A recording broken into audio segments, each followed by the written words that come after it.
그림은 연력학 법칙에 대해 학생 A, B, C가 대화하는 모습을 나타낸 것이라고 합니다.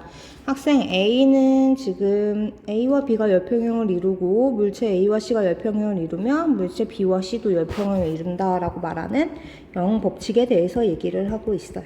그래서 열평형에 대한 얘기를 올바르게 하고 있으니까 얘는 맞는 말. B입니다. 열이 고온에서 저온으로 이동하는 것처럼 에너지의 이동과 전환 과정에는 이동성이 있어요. 당연히 일정한 방향성과 이동성이 있다라고 얘기를 했었죠. 그래서 얘는 연력학 이 법칙에 대한 내용을 말하고 있는 거고요. 학생 C입니다. 한 개와 접촉하고 있는 외부 사이에 이동한 열과 해주거나 받은 일의 합. 그대로 써볼게요. Q랑 W를 더한 게 내부 에너지 변화랑 같다라고 되어 있는데 여기에서 하나만 바꾸면 뭐가 되는 거예요? 연력학 제1법칙이 되는 거죠. 즉 중간에 소멸되거나 추가되는 에너지가 없는 에너지 보존에 대한 내용이었어요. 여기서 부호가 중요한 거 아니냐라고 얘기를 하는데 내용 자체가 이동한 열, 그 다음에 해주거나 받은 일, 내부 에너지의 변화 이렇게 표현을 했으니까 사실은 여기서는 부호를 표현하는 건 큰 의미가 없죠. 답은 A, B, C 모두 옳은 말을 하고 있으니까 5번. 2번입니다. 그림 가는 피스톤이 핀으로 고정된 상태에서 이상기체에 열량 Q를 공급하고 나는 이상기체에 열량 Q를 공급해서 부피가 EV가 된 모습을 나타낸 것이라고 합니다. 나에서 이상기체의 양은 동일하고 가열전 기체 P 압력도 각각 VP로 같대요. 그럼 얘들아 T분의 PV라고 하는 보일-샤를 법칙에 따라 얘네들 값은 항상 일정한 값을 가져야 되니까 V와 P가 같으면 온도도 어떨 수밖에 없어요? 같을 수밖에 없는 상황입니다. 가와 나에서 처음 온도는 같았던 거예요. 그 상황에서 가 같은 경우엔 피스톤을 고정시켜 놨기 때문에 열량을 제공받아서 기체 분자 운동이 활발해졌지만 얘네들은 부피를 팽창할 수 없어서 당연히 압력이 어떻게 돼야겠어요? 증가해야겠죠. 그래서 똑같은 열량을 받았을 때 등적 과정인 가에서 압력이 더 커야 되는 겁니다. 니은이에요. 가열 후 기체의 내부 에너지는 가에서가 나에서보다 크다라고 했는데 일단 나는 무슨 과정인지 모르니까 연력학 1법칙을 그대로 다 써주셔야 돼요. 그래서 W 플러스 델타 U로 표현을 해보면 가해준 열량인 Q가 1을 하는데도 사용이 됐고 내부 에너지 변화에도 사용이 된 겁니다. 반면에 가는 등적 과정이기 때문에 Q는 W 플러스 델타 U에서 W라고 하는 P 델타 V로 표현이 되는 W라고 하는 값이 사라지게 되는 거죠. 왜? 부피 변화가 있어요? 없어요? 없어요. 그러면 Q가 제공한 열량 Q가 오롯이 어디에 사용이 되는 거예요? 내부 에너지 변화에. 그럼 당연히 내부 에너지가 가가 더 많이 증가했을 테니 가에서가 나에서보다 크다는 맞는 말이 되는 겁니다. 디귿이에요. 나에서 기체가 외부에 한 일은 가에서 기체의 내부 에너지 증가량과 같다라고 얘기를 했는데 나에서 기체가 외부에 한 일은 1이 내부 에너지 증가량이랑 같으려면 얘랑 같으려면 당연히 어떻게 해야 돼요? Q가 0이거나 얘네 둘 값이 같은 값이다 라는 혹은 W가 Q의 2배가 W의 2배가 Q거나 델타 U의 2배가 Q거나 이러한 내용들이 있어야 되는데 위의 내용을 통해서 이걸 유추할 수 있는 방법은 없습니다. 그러면 디귿은 땡이 되고 답은 2번이 되는 거죠. 3번이에요. 연력학 제2법칙에 여러가지 표현으로 옳은 것만을 있는 대로 골라보래요. 연력학 제2법칙의 내용이 뭐였죠? 자연현상은 항상 일정한 방향성이 존재를 하고 이 방향성을 역으로 거스르는 가역반응은 자발적으로 대체로 일어나지 않는다라는 게 바로 연력학 제2법칙의 내용이었습니다. 그래서 열 효율이 100%인 열기관을 만들려면 열 효율은 1-Q1분의 Q2인데 얘가 100이 되려면 Q1분의 Q2가 얼마가 돼야 돼요? 얘가 0이 돼야 되는 거죠. 그래서 얘가 0이 되기 위해서는 Q2가 0이 돼야 된다라는 뜻이고 그 말인 즉슨 버려지는 열이 있다 없다? 없다. 그래서 제공된 열이 모두 1로 전환이 돼야 되는데 그런 일은 발생할 수가 없죠. 왜냐하면 열기관이 일을 하는 동안 계속 뭘 할 수밖에 없어요. 주변 온도를 빼앗길 수밖에 없으니까. 그래서 열기관이 존재하지 않는다는 맞는 말이죠. 니은입니다. 모든 자연현상은 무질서한 정도가 증가하는 방향으로 일어난다. 라는데 이게 뭐예요? 무질서한 정도를 우리는 엔트로피라고 얘기를 하죠. 그래서 예열력학 제2법칙의 다른 표현은 엔트로피 증가의 법칙이라고 얘기를 했으니까 니은도 맞는 말. 자, 두 물체가 접촉되어 있을 때 열은 농도가 높은 곳에서 낮은 곳으로 자발적으로 이동을 하죠. 그래서 항상 준위가 높은 곳에서 낮은 곳으로 에너지가 이동을 하기 때문에 답은 5번. 4번입니다. 그림은 카르노 기관에서 일정량의 이상기체의 선태가 A, B, C, D, A를 따라 순환하는 동안 압력과 부피 변화를 나타낸 것이라고 해요. 이에 대한 설명으로 옳은 것만은 있는 대로 골라보라네요. 기억입니다. 기체의 온도 변화량은 B에서 C 과정에서와 D에서 A 과정에서가 같다라고 했는데 일단 A, B 과정이 무슨 과정이에요? 등온 과정이에요. 그러면 A랑 B는 서로 온도가 어때요? 같은 상황이죠. 그래서 온도가 같은 두 지점인 겁니다. 그리고 똑같이 D랑 C도 무슨 과정이에요? 등온 과정이에요. 그러면 온도가 동일해야 되는 거죠. 그럼 봐봐. A랑 B랑 온도 같고 C랑 D랑 온도가 같은데 B에서 C로 온도가 변하는 거랑 A에서 D로 온도가 변하는 건 그럼 어때야 되겠어요? 당연히 같아야겠죠. 니은입니다. 출입한 열량은 A, B 과정에서와 C, D 과정에서가 같다라고 얘기를 했는데 출입한 열량을 계산하기 위해서 등온 팽창과 등온 압축 과정을 한번 얘기해 보도록 할게요. 자, 등온 과정입니다. 등온 과정은 온도가 일정한 거니까 Q는 W 플러스 델타 U에서 누가 사라져요? 온도 변화랑 상관이 있는 델타 U가 사라지는 거죠. 온도가 변하지 않으면 당연히 온도 변화가 없고 그러면 내부 에너지 변화도 사라져야 되는 겁니다. 그럼 결국 제공받거나 혹은 방출한 열량은 1의 크기에 의해 결정이 되는 거죠. 그래서 그래프 아래 면적을 구해보면 우리가 부피 압력 부피 그래프에서는 그래프 아래 면적이 의미하는 게 한 1의 양이라고 얘기를 했었어요. 요게 지금 A, B 과정에서였고 C, D 과정에서는 빨간색으로 다른 걸로 하자. 요만큼이 되는 거죠. 딱 봐도 얘네들의 크기는 같을 수가 없습니다. 그런데 사실은 그림 갖고 판단을 하면 안 되고 정확하게 수치를 갖고 얘기를 해줘야 되거든요. 수치를 갖고 어떻게 얘기를 하냐? 이렇게 얘기를 해주셔야 돼요.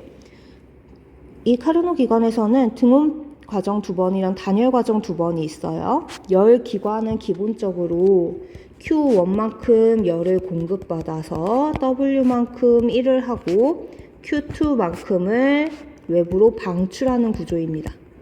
그런데 단열 과정은 당연히 열의 이동이 있겠어요? 없겠어요? 없습니다.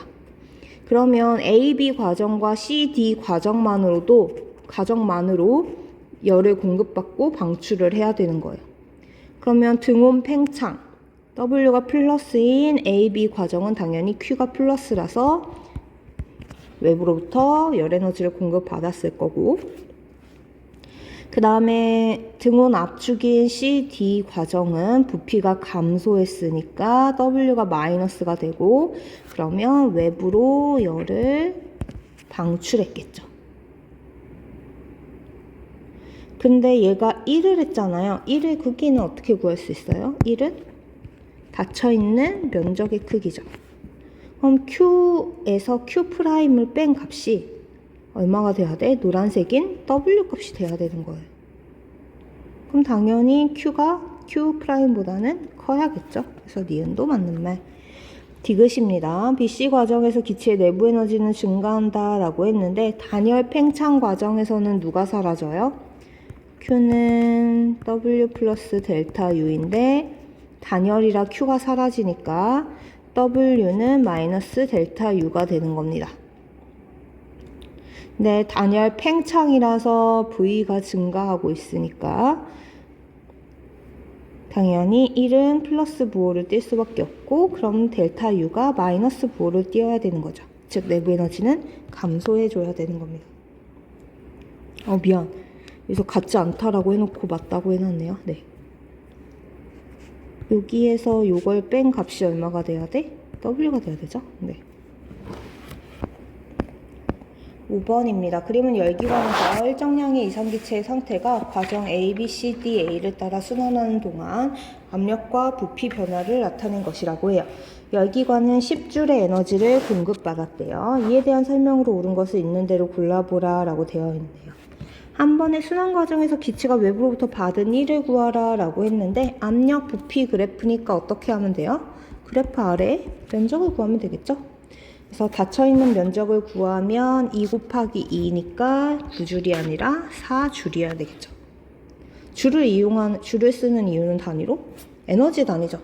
우리 에너지 단위이자 또 뭐의 단위이기도 해요? 1의 단위이기도 합니다. 1은 힘과 이동 거리의 곱. 그러면 힘의 단위는 뉴턴, 그리고 이동 거리는 미터.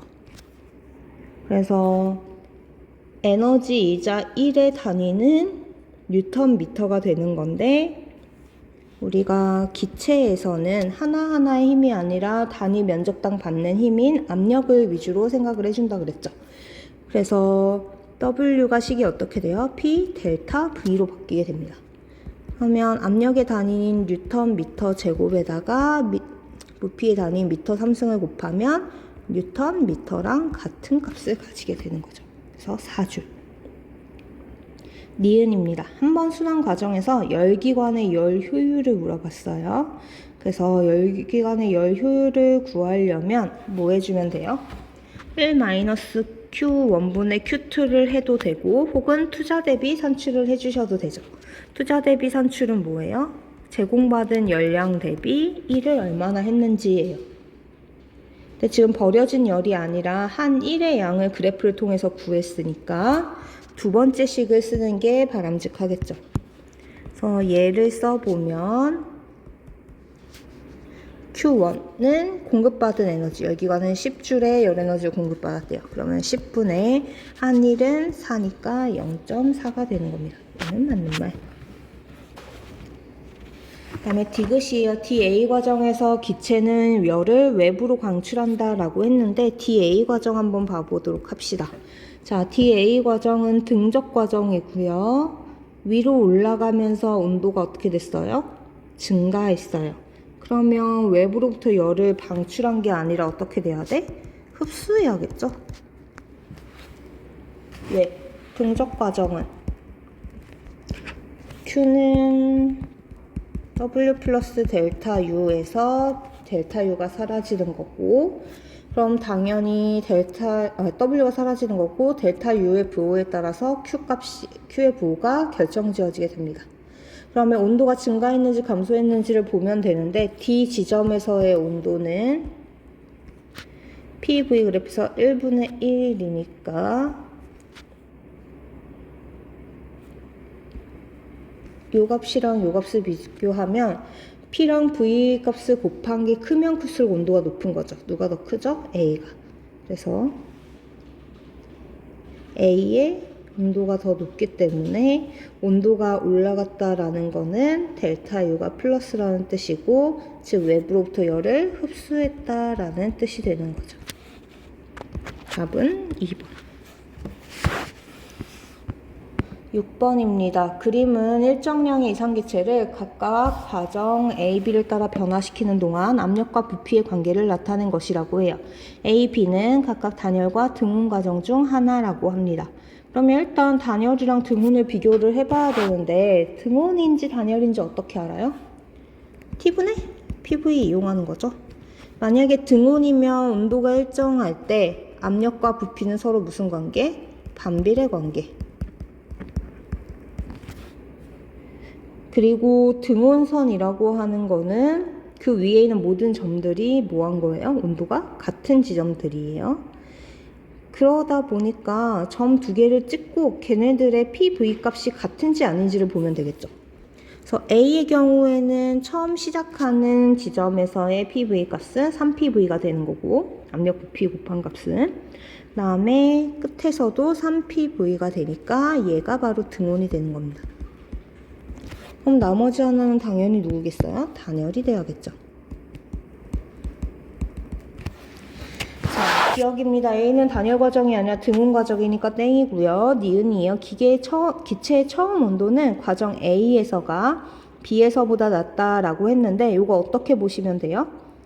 압력과 부피 곱한 값 보면 되죠. A에서는 얼마예요? 3PV. B에서는 처음이니까 8PV. 누가 더 크죠? B에서가 더 크니까 니은은 맞는 말. 디귿입니다. 과정 A에서 기체가 흡수한 열량은 과정 B에서 기체의 내부 에너지 변화량과 같다라고 되어 있어요.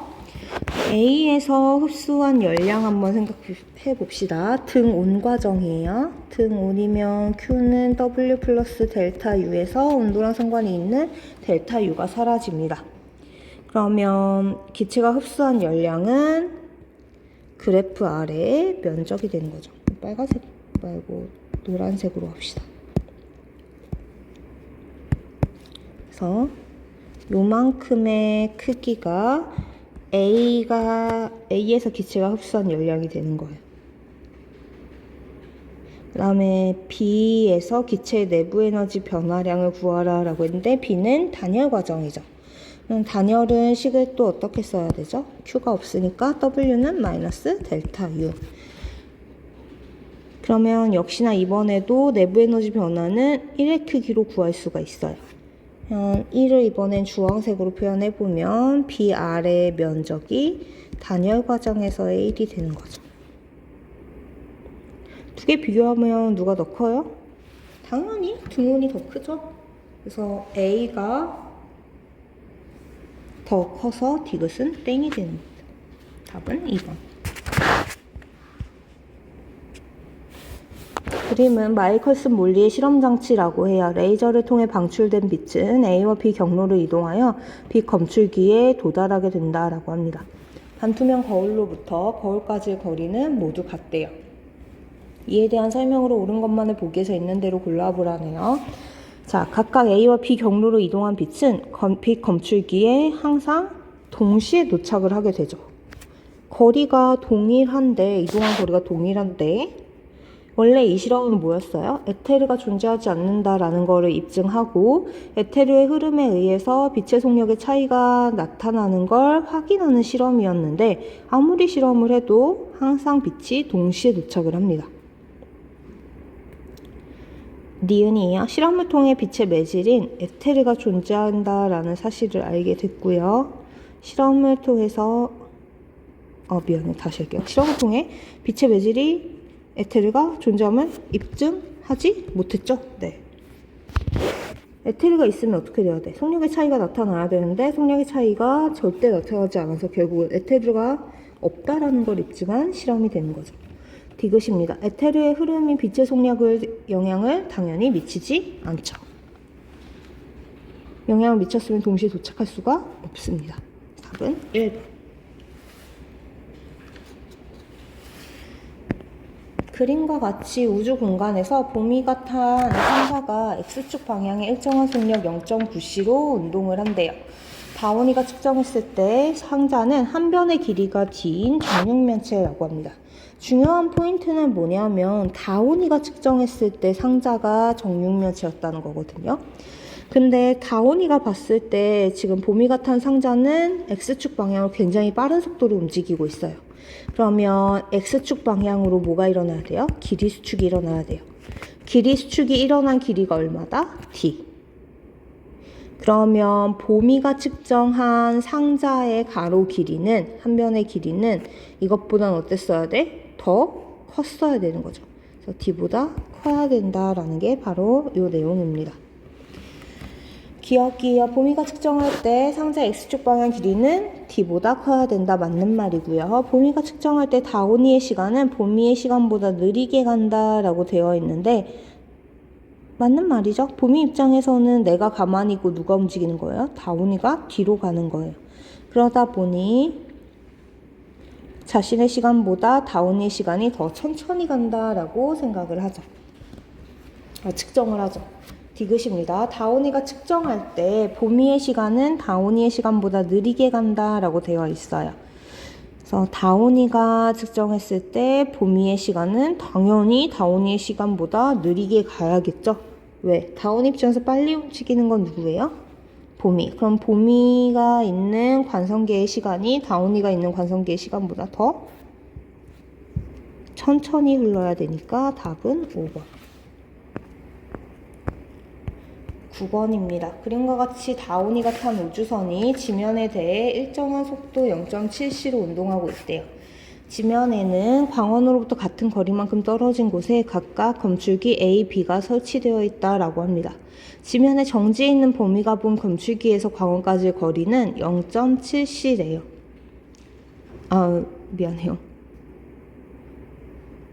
지면에 정지해 있는 범위가 본 검출기에서 광원까지의 길이는 L이라고 합니다. 이에 대한 설명으로 옳은 것만을 보기에서 있는 대로 골라보라 라고 되어 있네요. 기억입니다. 다운이가 측정할 때 검출기 A와 광원 사이의 거리는 L보다 짧다라고 되어 있는데 다운이 입장에서는 빨리 움직이는 게 누구예요? 네, 배경이죠. 그러면 배경의 길이가 어떻게 돼야 돼? 수축이 돼야 되는 겁니다. 당연히 검출기 A와 광원 사이의 거리는 L보다 작아야겠죠. 니은이요. 빛의 속력은 범위가 측정할 때랑 다운이가 측정할 때 다르면 안 됩니다. 특수 상대성 이론의 기본 가정 두 가지 있었어요. 상대성 원리, 관성계에서는 모든 물리 법칙이 동일하게 적용된다. 두 번째, 광속불변의 원리, 관찰자의 운동 상태나 혹은 광원의 운동 상태에 상관없이 빛의 속력은 항상 일정해야 된다. 디귿입니다. 다운이가 측정할 때 빛은 검출기 A에 먼저 도달한다 라고 되어 있거든요. 다운이 입장에서는 광원에서 이미 빛이 출발을 했는데 이 검출기를 포함한 배경이 뒤로 가고 있는 거죠. 뒤로가 너무 많이 갔는데 뒤로 가고 있습니다. 그러다 보니까 A 쪽을 향하는 빛 같은 경우에는 도착해야 되는 검출기가 점점 뭐해지는 거예요? 멀어지게 되는 거죠. 그래서 도착해야 되는 검출기가 멀어지고 있으니까 A에 먼저 도달하는 게 아니라 B에 먼저 도달을 해야 되는 겁니다. 답은 1번. 10번이요. 다음은 핵반응 A, B의 핵반응식을 나타낸 것이라고 합니다. A, B는 각각 핵분열과 핵융합 중 하나래요. 보시면 핵분열은 큰 원소를 쪼개서 작은 원소를 만드는 거고 핵융합은 작은 원소를 합쳐서 큰 원소를 만드는 거였어요. 그러면 수소 두 개가 합쳐져서 헬륨이 되는 A 과정은 핵분열이 아니라 핵융합이어야 되겠죠. 질량수는 기억과 니은이 같다라고 했는데 계산해 보면 되겠죠. A에서 2와 3을 더한 게 기억 앞에 있는 요 A 값과 그 다음에 헬륨의 4를 더한 것과 같아야 돼요. 그러면 기억 앞에 붙어야 되는 숫자는 1이 되는 거죠. 그리고 수소 왼쪽 아래에 있는 요 숫자들의 합도 역시나 오른쪽 아래에 있는 요 숫자들의 합과 같아야 되는 겁니다. 그래서 기억 앞에 있는 숫자는 1이 왼쪽 위에 있는 숫자는 1이 될 수밖에 없고 왼쪽 하단에 있는 숫자는 0이 될 수밖에 없습니다.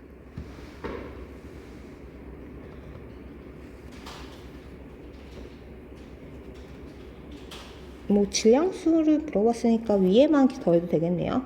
그냥 235 더하기 요 숫자는 141 더하기 92 더하기 3이 되는 거죠.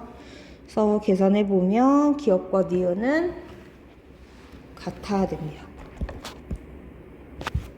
디귿이에요. 핵 반응 과정에서 결손된 질량은 A에서가 B에서보다 작다라고 했는데 결손된 질량이 더 크면 클수록 방출하는 에너지도 어떻게 될 수밖에 없어요? 클 수밖에 없죠. 왜? 얘네들은 E는 MC 제곱이라고 하는 관계에 의해서 이미 방출하는 에너지에 해당하는 질량값이 얼마인지 나와 있으니까. 그래서 방출하는 에너지가 결손 질량이 클수록 크니까 A보다는 B가 방출하는 에너지가 큰 거죠. 그림은 혜정이의 좌표기에서 우주선 A, B가 각각 0.5c, 0.3c의 일정한 속도로 운동하는 모습을 나타낸 것이라고 합니다. A, B의 운동 방향으로의 고유 길이는 모두 L0래요. 그래서 얘네들 다온이가 측정한 우주선의 길이도 L0고 봄이가 측정한 우주선의 길이도 L0라고 합니다. 그럼 당연히 혜정이 입장에서는 얘네들이 굉장히 빠르게 움직이고 있으니까 길이가 어떻게 돼야 돼요? 수축돼야 돼요. 그럼 L0보다 길다가 아니라 짧다가 돼야 되겠죠?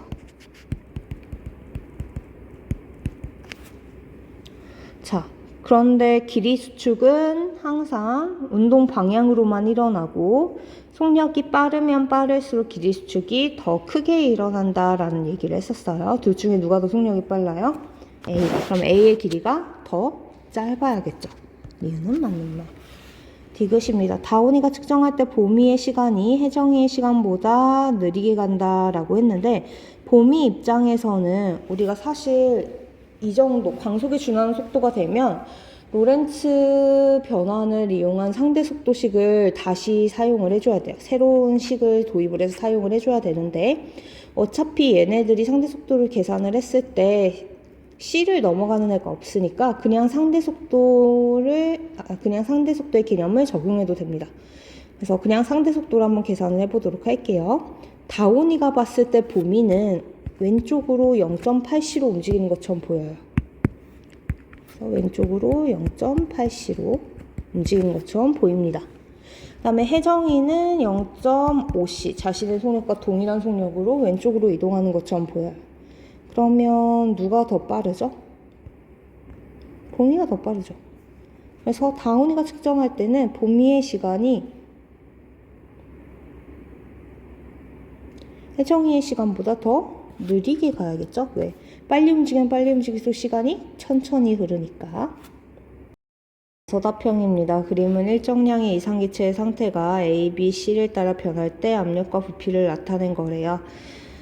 압력이 P, 부피가 V일 때 기체의 절대 온도는 T라고 합니다. 얘네들의 그래프를 압력 절대 온도 그래프로 변환해서 그리래요. 그러면 쉬워요, 여러분. 보시면 PV일 때 온도가 T인 거고 이 값은 항상 일정해야 되죠. PV 값이 올라가면 T도 그만큼 증가해야 되는 겁니다. A 먼저 찍어볼게요. A는 압력이 4P고 부피가 2V니까 온도는 얼마나 돼요? 4P 곱하기 2V인 8PV에 해당하는 8T의 온도를 가져야 되는 겁니다. 그러면 압력 온도 그래프에서 A는 압력은 4이고 온도는 8T인 요 위치에 찍혀야 됩니다. 자, 그 다음에 B예요. B는 2P 곱하기 4V인 8PV, 즉 A랑 똑같은 온도인 8T의 온도에다가 압력은 2P로 변했죠. 그래서 B는 요 위치로 와야겠죠. B는 이렇게. A랑 B는 무슨 관계예요? 등온 관계죠. 그래서 B는 여기. 그 다음에 C입니다. C는 4PV니까 4T 위치에 있고 압력은 2P. 여기에 C 찍어주면 되죠. 그러면 A, B는 등온이니까 직선으로 쭉 그어주면 되고 그 다음에 B, C 과정은 등압이니까 또 직선으로 쭉 그어주면 끝. 똑같이 3번도 한번 풀어봅시다. 자, 역시나 이번에도 압력이 P, 부피가 V일 때 기체의 절대 온도가 T래요. 얘를 부피 절대 온도 그래프로 바꿔보라고 합니다. 자, 그러면 한번 그려볼게요. A 지점부터 찍어볼게요. A는 8PV니까 온도가 8T여야겠죠. 그래서 온도는 8T이고 부피는 2V니까 요 위치에다 A를 찍어주시면 됩니다. B예요. B는 똑같이 8PV라서 온도가 8T가 되는 거죠. 그래서 온도는 8T이고 부피는 4V니까 여기에다가 찍어주면 됩니다. C입니다. 4PV예요. 그러면 4PV니까 온도는 4T가 돼야겠죠. 부피도 4V. 4V에서 4T니까 여기가 C. D입니다. 4PV니까 온도도 4T. 온도 4T에 부피 2V니까 요 위치겠죠. 그래서 A에서 B, B에서 C, C에서 D, 다시 D에서 A까지 표현을 해주면 되겠죠.